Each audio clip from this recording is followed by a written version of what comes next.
We are 5 days away from U.S. President-elect Donald Trump's inauguration. Many Americans gearing up for what they expect to be a trade war. For weeks now, Americans have been stocking up on foreign goods like clothing, smartphones, and hybrid cars. They're trying to get ahead of Trump's global tariffs. The president-elect promises to impose sweeping tariffs on all foreign goods, including this 25% tariff proposal on imports from Canada and Mexico. And then don't forget, there's the 60% tariff on all goods coming in from China. So what does all this mean for Americans? Let's bring in Joshua Meltzer. He's the senior fellow at the Brookings Institution. He is joining us from Washington this morning. Welcome to your morning. Good to be here, Anne-Marie. It's great to have an American lens. My questions will be from a Canadian side. The president-elect says these tariffs are meant to put America first. But who's going to benefit from these tariffs the most? Well, the short answer is it depends, but we can certainly look at what happened when the first Trump administration put tariffs on imports from China, and there's been quite a bit of work now looking at who effectively paid that tax. And, you know, it's pretty clear now that businesses and consumers in the US largely bore the brunt of that tariff. So I would expect something similar in this case as well. When it comes to tariffs on foreign goods, who is actually paying the price? Is it the country that the goods are coming from, or is it the domestic buyer? And in the case of Canada-U.S. relations, when so many things go back and forth before a final product is finished, who is ultimately paying this price on these tariffs? Yeah, I mean, there's a couple of great questions there. So ultimately, it's the businesses that are actually moving the products across borders. So either the exporter kind of absorbs the cost at their end, the importer might absorb the cost at their end, and then they may pass on that cost to the consumer. And that latter bit is generally what happens.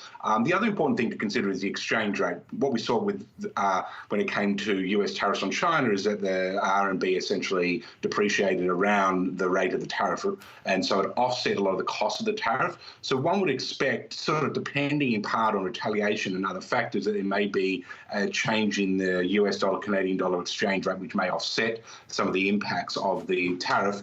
But the Canadian-US situation is very different, which you pointed out, because it's deeply about supply chains in autos, supply chains in medical products, IT products, and so forth. And there's a lot of energy trade as well that crosses the border. And so that makes the impact of the tariff potentially even more harmful. If you take autos, for instance, where goods are crossing, between the US and Canada, across the Ambassador Bridge and so forth, multiple times to make a single product, these tariffs add up very quickly.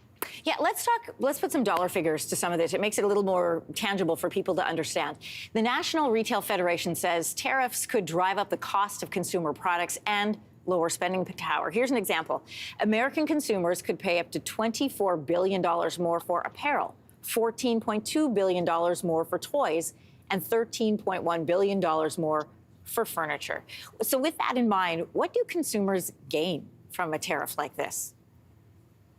Well, consumers don't really gain from a tariff. The tariffs ultimately can be beneficial for domestic businesses. They may then hire more workers, and this may kind of, through that kind of order of effect, have an impact on consumers who get higher wages or more employment. But the direct impact in terms of kind of the cost of the product is usually upwards, not downwards, and it also may mean less variety of consumer products as well.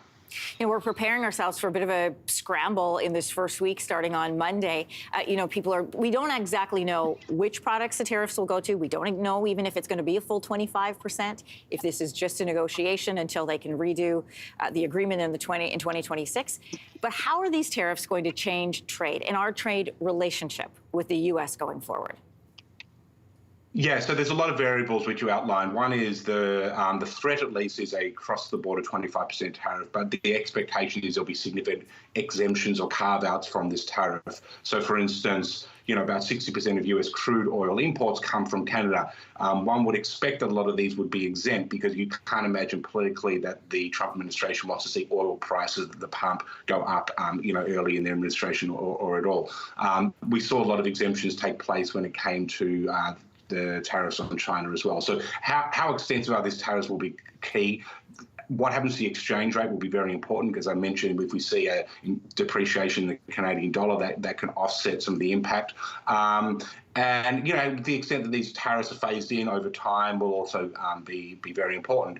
But, because so much of the trade between US and Canada is either in energy or a lot of it in supply chains, it's very hard to essentially readjust any of that quickly. So someone will ultimately have to pay the cost of the tariffs that do come into effect, and ultimately that will be either the exporter in Canada or the business that is using those supply chains. A lot of them are American, and that price will probably then be passed on to US businesses and US consumers. Yes, and we're hearing from various governors in your country that that's where the real pressure for the Trump administration will come. Not north of the border, but from the people who are most affected south of the border. They could end up being our biggest ally in this potential trade war. Josh Meltzer, Senior Fellow at the Brookings Institution. Thank you. Thank you. If you liked that video, make sure to subscribe to the Your Morning YouTube feed, where you can find all kinds of new content posted every weekday morning.